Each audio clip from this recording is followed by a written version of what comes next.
Holcomb going to roll to the right. Steps up. He's going down the middle of the field. Northcutts open. Got it. 10, 5, touchdown!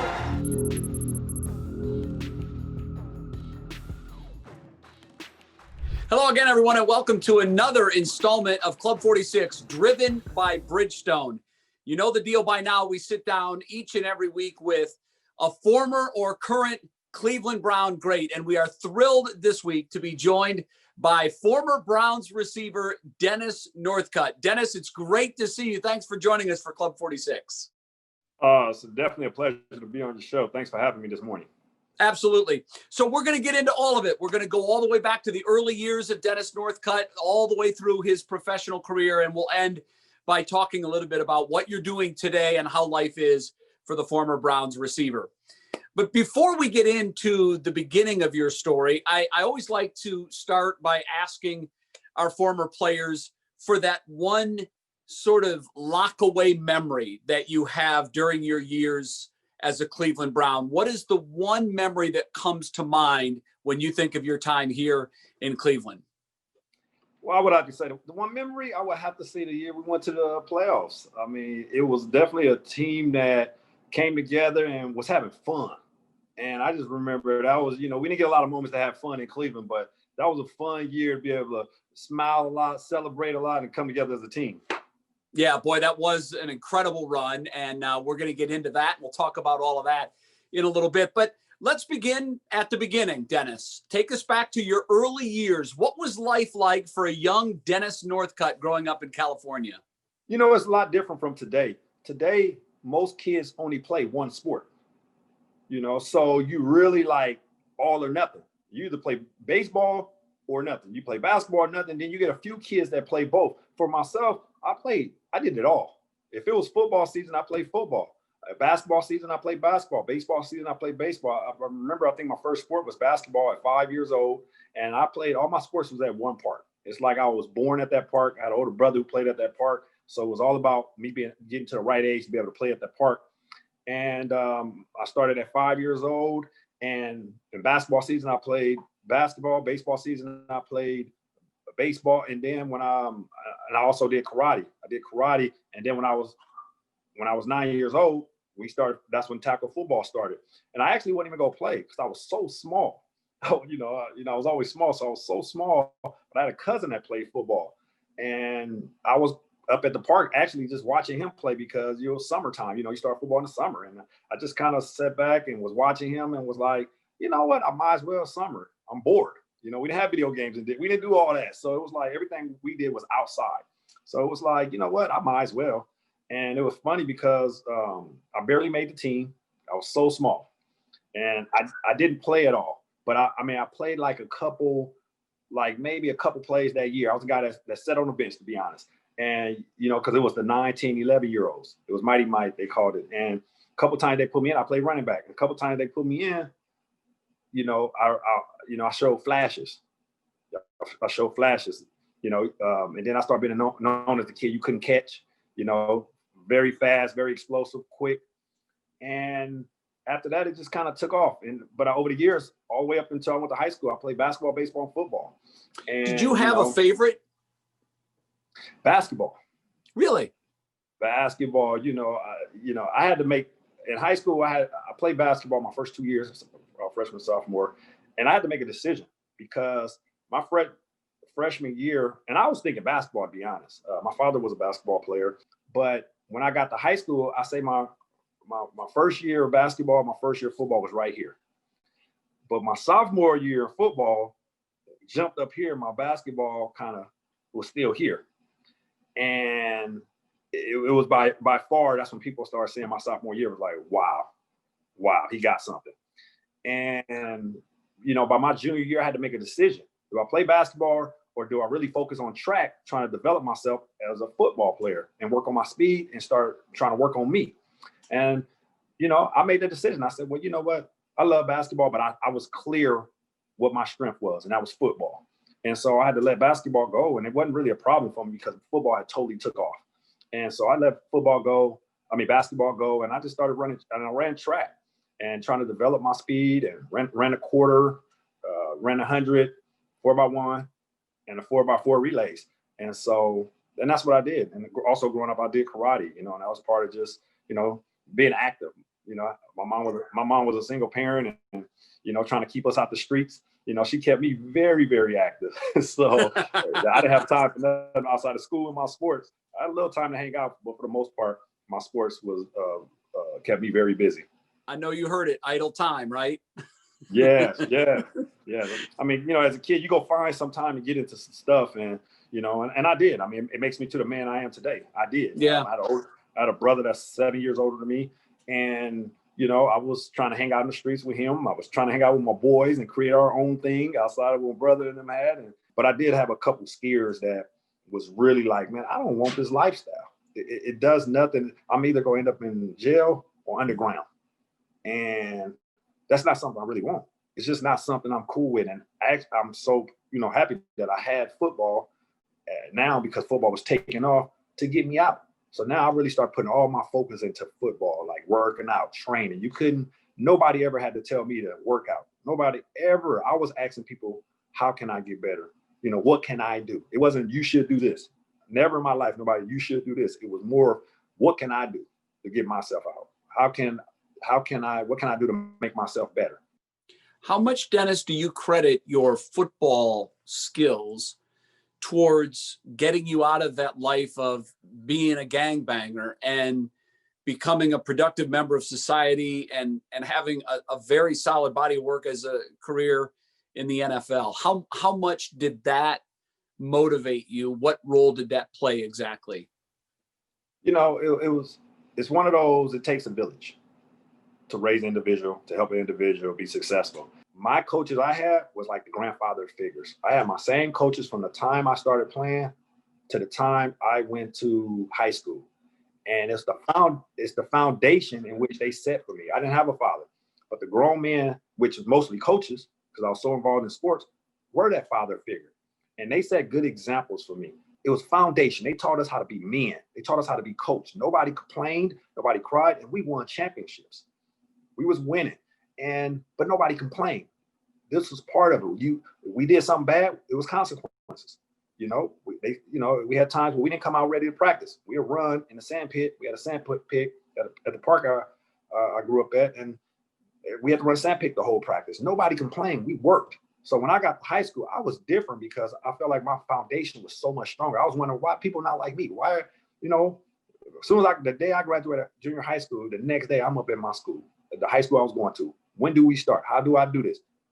And I was catching a bus from Compton. Like, how do I do it from Compton to go to LA? What I have to do? Well, you need to get in the weight room. Okay, I couldn't even lift the bar. I couldn't barely lift the bar, barely. And it was like, okay, cool, But then I'm working. That's when I started building my foundation, and I was, doing what I had to do. But I came from a good foundation. It's called foundation. My mom, her discipline. I mean, you go back where I'm from. Anybody that see me grow up, first thing they gonna tell you, it's no surprise why I made it because of my mom. I was one of those. If she yelled my name outside and I wasn't in ear distance, it was a problem. And if I did something wrong, she was not afraid to come get my tail and take care of me in front of everybody if need be. So Dennis, mom clearly had a big role in your life, but would you go so far as to say that football may have actually saved your life? I would say that. And it definitely helped when I was in a point in my life where it was like, what I had to make decisions. It was hard because when my brother went to jail back in 2003, which I was already in the league, in 2003, I kind of felt like he was a big part of me making it out as well. I didn't have to go through a lot of things he went through because it was like deja vu. He was 7 years over me, so it's enough gap for me to be close to him, but not too far from him, but also allowed me to see the things that at an early age. And so when it was my time, it was like deja vu. I already knew what was going to happen because I had already seen it. Right. Dennis, what was your recruitment like? Because by the time I believe you transferred, by the time you're a senior, you're one of the more notable players in the Los Angeles area. What was it like getting all this interest from colleges, and how did you ultimately decide that Arizona was the place for you? Well, that was easy because it wasn't easy, but how I went about my process made it easy. When I was coming out my senior year, I was going to go to UCLA. That was Terry Donahue was there. That's when he was really good. He was recruiting me very heavy. And I was like, okay, I'm going there. I'm going to UCLA. Actually, the first game of the season, I actually went to the game. It was against University of Arizona. And I always pictured myself when a team was playing, like on that team, my skill set. Could I help that team? How can I help that team?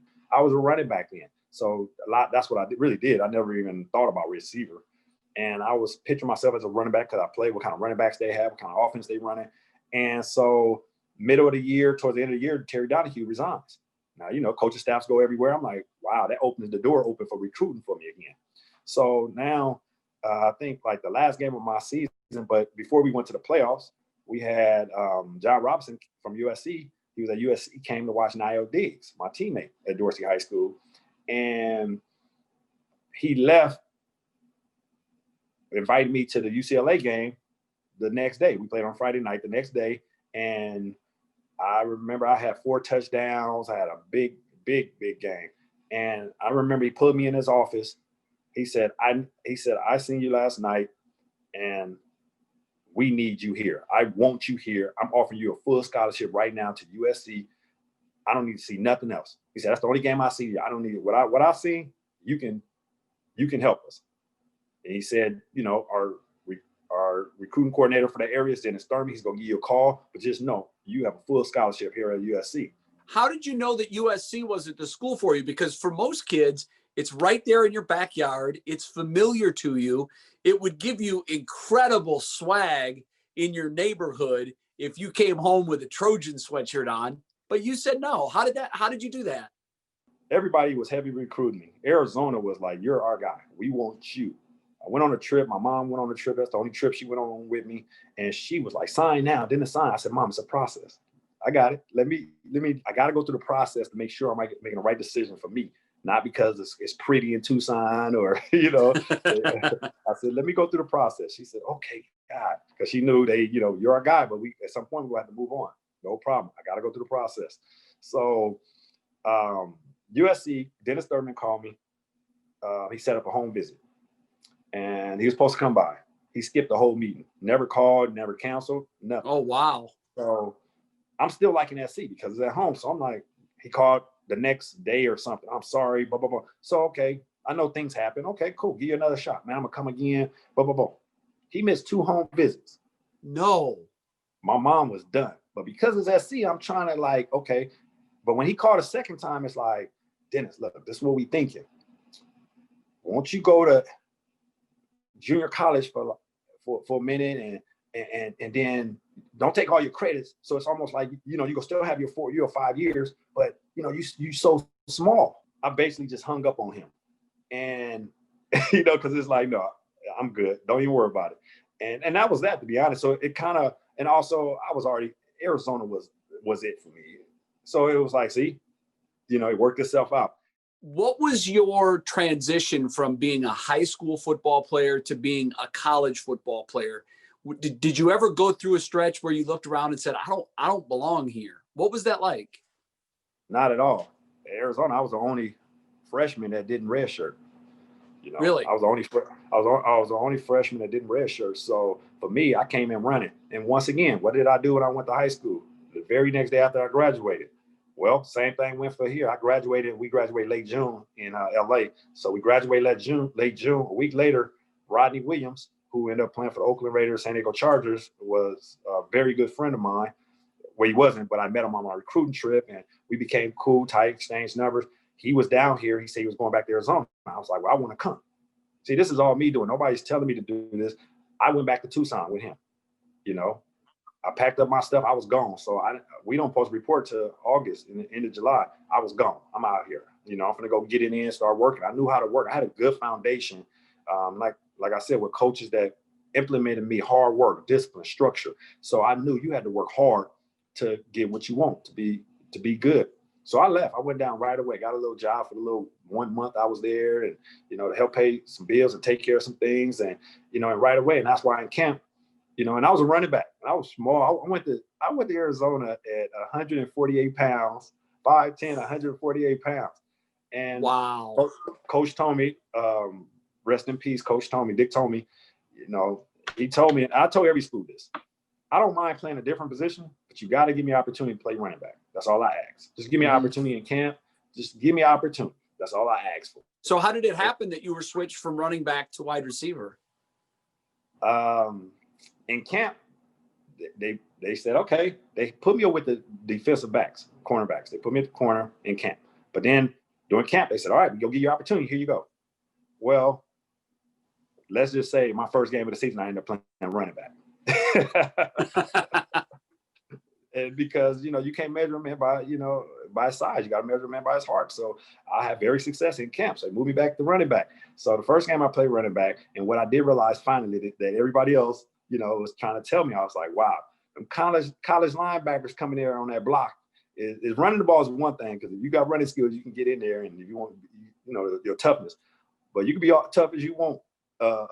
You can be tough as you want trying to block them guys on that pass rush.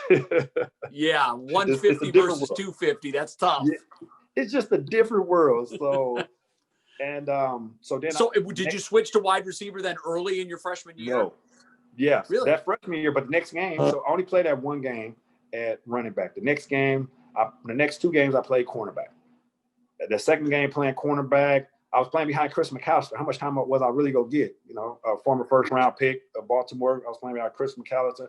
And I go in the game. In the fourth quarter, playing Illinois. I get in the game, and I get 2 interceptions, one for a 75-yard touchdown back to the house. And that's what I was doing, putting the ball in my hand. Now, at that point, it's like, we have to get him on the field. We got to get that ball to him. And the receiver coach at the time was Dino Babers. He was the one that recruited me. So, and I remember this to this day, Dino Babers, during that week, probably the next day, I was coming from class, and just coming to the building, and Dino Babers put me into his office, and he said, listen, how would you like to come? I want you to, he said, I want you to come play wide receiver for me. He said, I know you like to, run the ball. I know you want to touch the ball. It allows you not to get hit, beat up like you did at running back, but it allows you to get the ball in your hand. We think you'd be good at running screens, reverses, and playing receiver, catching the ball, and then run out the catch. And I'm like, I'm a freshman. Now I played running back in college. I played cornerback. Now it's time for me to receiver. Why not? I'm just a freshman. I'm sucking it all in. Whatever you want me to do, I was all in. Whatever you want, I'm a team guy. Whatever you want me to do, I'll do. He said, all right, great. And that was all she wrote. Now I had to develop being a wide receiver. How do I do it? How did I learn how to get off the press? Well, you got big old Chris McAllister standing at 6'1", 6'2", and 190, 200 pounds, cock diesel, in practice just every day. He would not let me get off that line. So I had to figure out, how do I get off this line? And now that's when I learned you have to start using your skill. I can't be a big man and try to get off like everybody else, the guys that was Arizona who was in front of me. Richard Dyson's, Rodney Williams, big receivers. They were using their physical physique to get off the press. I had to learn and start watching film. That's what I learned really watching film was about. How do smaller guys in the NFL around college, how do they get off the press? They use their quickness, their feet. They use their hands just to get the hands off of them, but not striking the guy or trying to I'm just going to go by him. No, you can't do that if if a guy's staying with you, got to give him something. And that's when I learned. And next thing you know, Chris had he started having somebody to compete with, because I wasn't going to allow him no more to just put his hands on me and just beat me up. Dennis, was there a point when you started hearing from NFL scouts? I imagine as a senior by now, you're hearing draft whispers and you're thinking next level at that point for sure, right? Yes. And one thing about it, because you're good on your team, maybe the best receiver on your team, well, it's about 50 other teams that's out there too that got a good receiver. Then you start, especially when you get about junior, you start reading stuff. You see, oh, they got him ranked at number 50 receiver. They got him ranked at number 30 receiver. You start seeing these numbers. And so you read them, but you don't let them affect you. You keep working. And then, you start using that as motivation and, oh, let me show them that, that I'm good. You start, oh man, we had these two guys in the Pac-12 that's going up against each other, and you don't work to be the best. You work to be the best. And I heard the chit chatter, and I was just trying to be the best I could be. What was your draft day experience like? My draft day experience was in Compton. My mom, we just had at the house. We just had a big barbecue at the house because I had chatter. I figured I'd go in the late first round towards the early second round. The latest I figured I'd go was like middle of the second round. I knew that. So we get to the end of the first round. I knew Jacksonville was like 27, 28. That's when they took RJ Sauer. And I knew that was a possibility. So when they took RJ Sauer, I was like, okay. I knew the Rams was highly on me. They had the last pick in the first round, 31. And they took my teammate, Tron Kennedy. So I was like, okay. Then a phone call ring. That phone call ring, and it's Chris Palmer on the phone. And I get on the phone with Chris Palmer, and he says, Dennis Northcutt is Chris Palmer, head coach of the Cleveland Browns. I'm like, hey, coach, how you doing? He said, I'm doing good. He said, listen, can you play in the snow? Absolutely. Now, I'm a kid from L.A. I'm a kid that went to University of Arizona, played in the heat. Had you ever played in the snow, even through college? I've never seen snow. But you told Coach Palmer, I can play in it. I can play in snow. So he was like, well, we finna draft you with the 32nd pick overall. So you know what I did, though? This is the more funnier part. So at the time, I'm like, he said, Cleveland, we about to draft you. So I put the phone down. He said, hold on one second. I put the phone down. I said, I asked my family, I said, where's Cleveland? And a cousin of mine said, oh, they got the dog pound. Oh, you're going to go to Ohio. Oh, okay. And I'm like, where's Ohio? So now, I'm from an LA kid. I never really, I had dreams of maybe playing professional, but I didn't think it was a reality. So you're drafted, and I imagine the very next day you fly into Cleveland. What was your first impression? It was cloudy. It was very gloomy, gray, cloudy, and ugly. And I'm like, well, this is what it is. It's a new journey. I wasn't finna run from it. I wasn't finna let it discourage me. This is my new life. This is what it is. So at that point, I was ready. I took a red eye that night to Cleveland. When I got up early in the morning, they put me in a hotel, and they said they're gonna come back and get me for a press conference and everything. So it went pretty good. But I do remember it was October when the first time it snowed. It was October, and I think it was after practice. So it didn't snow at practice, but when we got out of meetings, they was like, it's snowing outside. So I was like a little kid. I went to the window first, like, what? And I'm looking at the snow. Then of course, I had to go outside and actually feel it. And like, wow, this is what first time. Yeah. Did you have a guy, Dennis, that took you under your wing that sort of was your mentor while you were in Cleveland? I really won't say mentor. I had a lot of good friends. We had to figure it out, because nobody was staying. Everybody was coming, going. The next thing you know, it was all young. Kevin Johnson was the veteran of the group, and his second, third year, he was the oldest player as a receiver group, and I was right up under him. I was a year behind him. So but you understand football. You don't really, you would love to have that guy who can show you the ropes and teach you how to do things, but you know how to compete. You know how to work. You have to figure things out, and that's what we end up doing. Our whole team did. We weren't that good. We had to figure it out. Did you have a favorite teammate? We were real close. Eric Redd, my rookie year. We ended up living right next door to each other. And, man, to this day, I just talked to Eric Redd actually yesterday. I just talked to him. And, man, we were real close.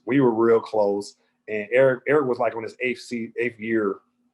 And he, we totally different cultures. He from Florida. He got that, hey, what's up? Cut, that down south, that, real country, the way he talks. And man, to this day, man, Eric Redd is real close. And he treated me like a rookie, but he was, respect, but he treated me like a rookie. He would do things and put itching powder in my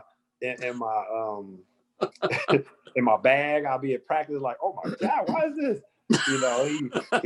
He put some. I think one time he put some laxatives in my food, and at practice I had to rub back in. Like, wait a minute, coach, my stomach is bubbling. Like, yeah, Eric got me a little bit, but then I started competing back with him. Trust me, I got him. But I was a rookie, so I couldn't say I got him. I had, things was happening. He was like, "What is going on, Cut? I know you. he just called me cut. I'm gonna get you cut. I know this was you cut. I'm like, I don't know what you're talking about. So by 2002, this group of kind of young renegades trying to find its way in the NFL really hits its stride. What was 2002 like to be with the Cleveland Browns?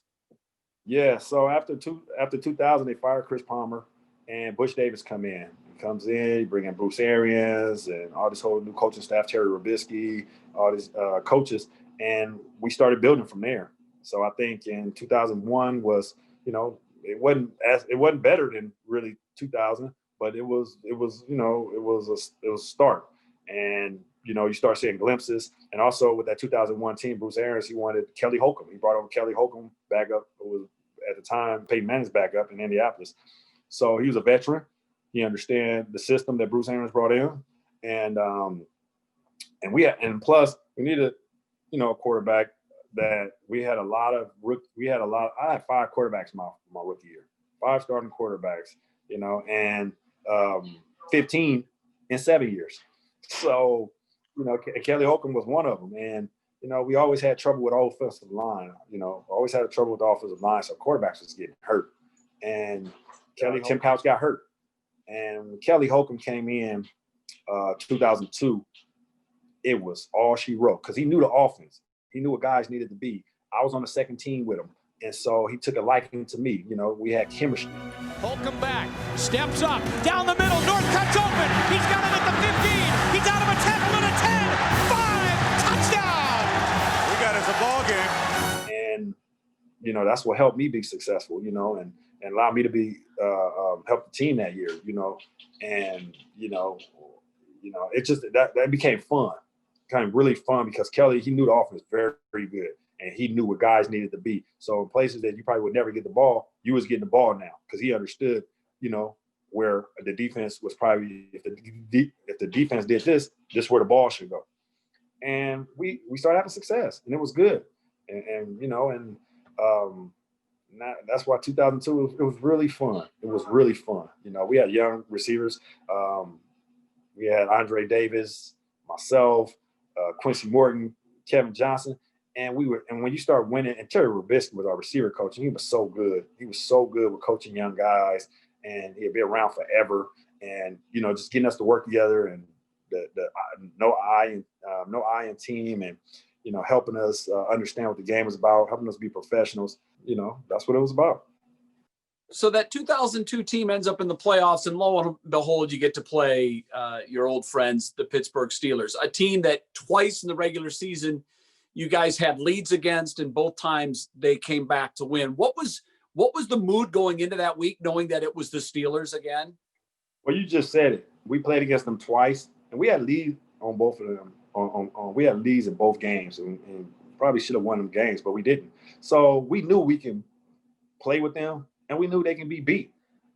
So we just had to play a full game. We had to understand that only way we can lose is to beat ourselves. And we went in there with confidence. We went in there very confident, and as you see, we jumped out on them. We get jumped out on them 24/7, and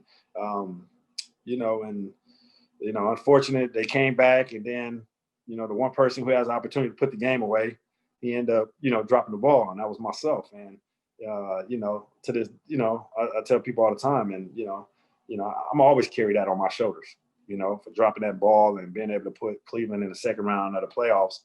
And I dropped the ball, and I was having such a great day, and doing so well that day that when my team needed me the most, I didn't come through.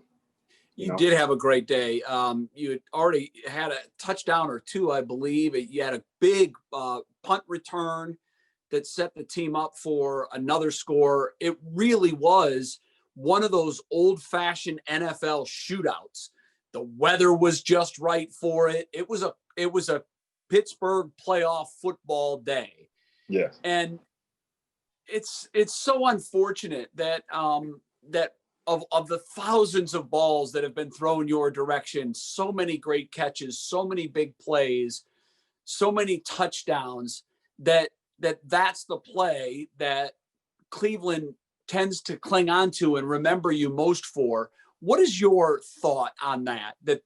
That's the moment that you're remembered for, despite all of the terrific plays and the great years you gave to Cleveland Browns fans. I'll take it. I'll take it. Really? I own it. I own it because they're right. I mean, Cleveland deserves more than what they have gotten over these years.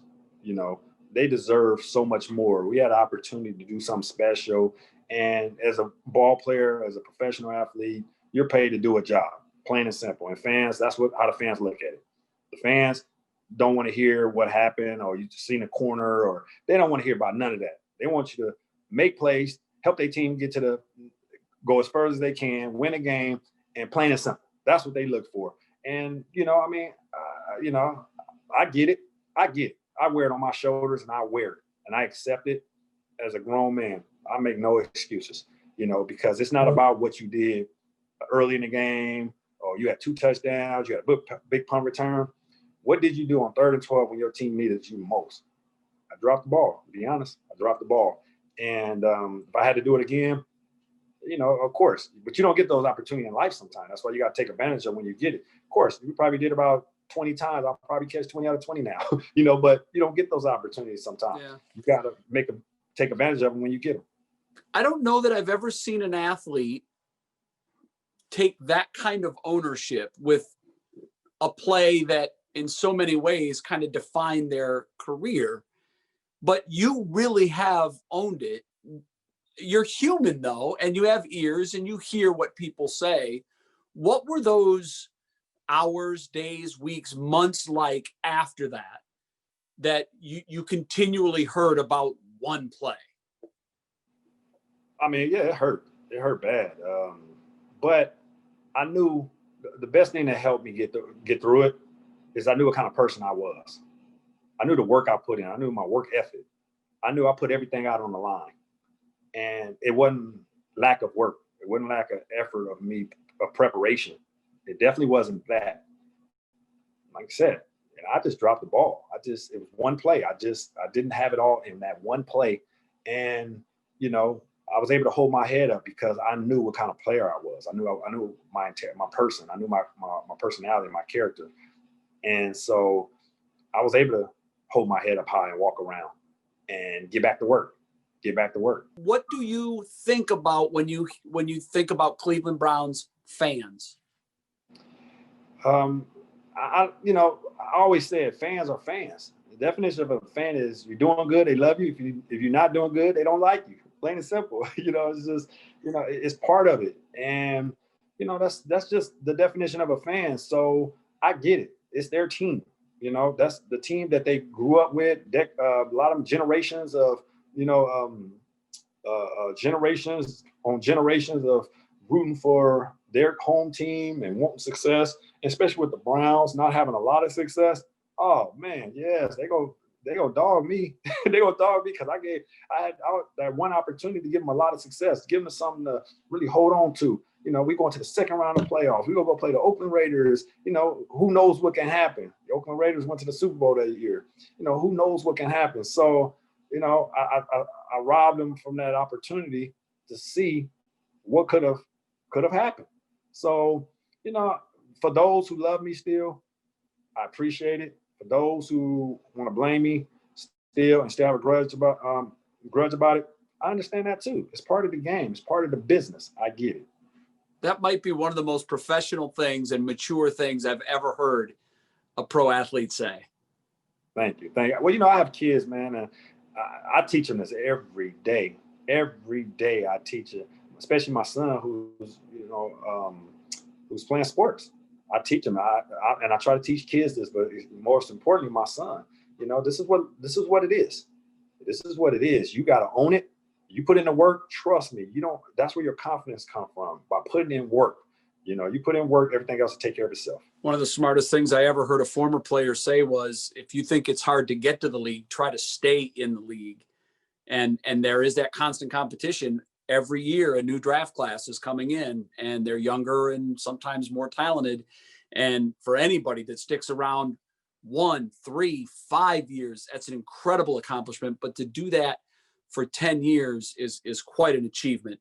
What was the end like for you when you realized I don't have it anymore and it's time to turn the page? Yeah, it started being them little nagging injuries. And the good thing about me, I was able to walk away on my own accord. I could have played 11 seasons, but honestly, I was like, I started these little nagging injuries. My Achilles was really tight on both. I couldn't tape my ankles no more. You know, you get fined for not taping your ankles, but I couldn't tape. About around my 8th year, my back started really locking up. Nothing that I couldn't play through. Don't get me wrong, but these little things started affecting my because I was so small, so it started taking a toll on my body. You know, towards the end, I was in Detroit, and after the year I played, I'm going into camp. You know, I'm just like, I'm looking on the film, just like, this is it for me. I don't know if I can, you know, if I make it through this one more season, my 11th year, this is it. This is it. Which, you know, I was cool with not doing it anymore. Body was just hurting, aching. What was that first day like, Dennis, when you woke up and you were no longer a professional football player? What emotions, what thoughts are going through your mind? Because, you know, I actually made the team. I remember the general manager, I forgot his name, for Detroit. He had called me, said, "You made the team, Dennis." And I was like, and I was in LA because it was Labor Day weekend and they was going through the cuts. And I was like, "Thank you." But me and the offensive coordinator didn't really see eye to eye. And so I told him, I said, "Look, I get it. He don't like me, and I'm not worrying about it. I'm a true professional. I can deal with anybody. And but if you can find somebody else, then go ahead. But if not, I'm gonna come in and do my job and do it to the best of my ability to help this team." He said, "Man, I appreciate that." You know, I said, "But you don't have to worry about me. I'll be there. You know, but if you can, just go ahead." And because I knew my body was hurting too, so it was a combination of things. And he called me back a few hours later. He's like, "Okay, we're gonna go ahead and do that." And that's what he did. And my body was hurt, but I also had in my contract, if I got cut, I get paid. I had to pay me in 2 weeks rather than 17 weeks. So that made more sense to me too, and put my body through something that I'm getting paid the same money. So I might as well go ahead and get that money in 2 weeks, not beat up my body anymore when I know. And when you know like that, now that's when injuries come, because you know your body my body couldn't take a whole nother season like that. What are you up to these days? How is life for Dennis Northcutt now? My kids are my everyday life. You know, I have different businesses and stuff that I do that take care of itself, but for the most part, I'm raising my kids. I'm raising my kids, practice, training. You know, every day, every morning, I'm taking. You know, we're training for an hour before school, and one thing I teach them, I'm never going to wake you up. You're 12 years old now. When he turned 12, so I'm not waking you up to go train. But this is what it takes. We will not work out if you don't wake me up. You wake me up, we go work out. And so he got it now. He wakes me up. You know, it took him a couple of times. He missed. And I didn't say nothing. He was like, "Oh, my bad." He was trying to. I said, "You know, that's just an excuse. Nobody want to hear that. I don't want to hear it." I said, "And you get fined for that. You get cut for missing a whole workout and oversleeping with my alarm. You got to figure it out. You better make 2 or 3 of them. So you get fined." So I'm teaching him. He's been living a professional life for a long time. I'm not saying he's gonna go professional. I don't want to put that on anybody, but I'm setting this foundation to understand what life is about, what being a grown man, responsibilities is about. So, and that's all my kids. You know, I have 2 daughters too, and they the same way. I push them, I train them. You know, I call this the Northcutt way.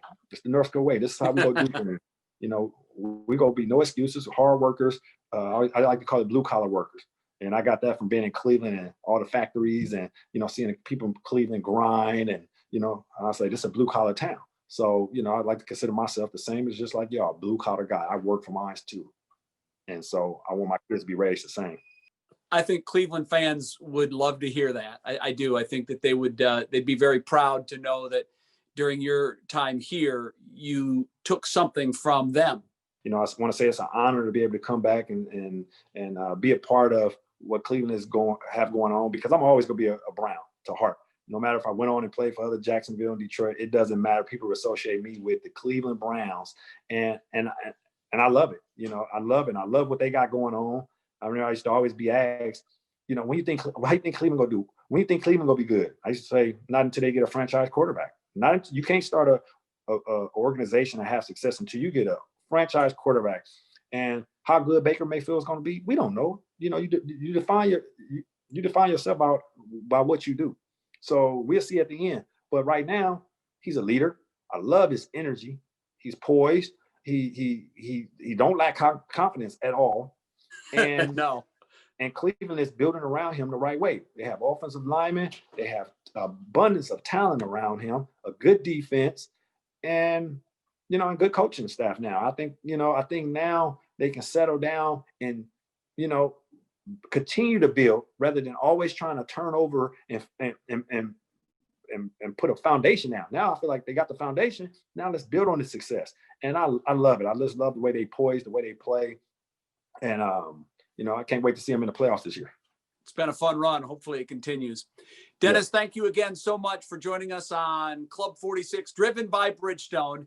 And thank you at home for joining us for another year of Club 46, driven by Bridgestone. It's been a terrific time talking with all the former great Cleveland Browns. I hope that you have enjoyed it as much as I have enjoyed bringing it to you. Until we meet again, I'm Jay Crawford. Thanks so much, and we'll see you soon.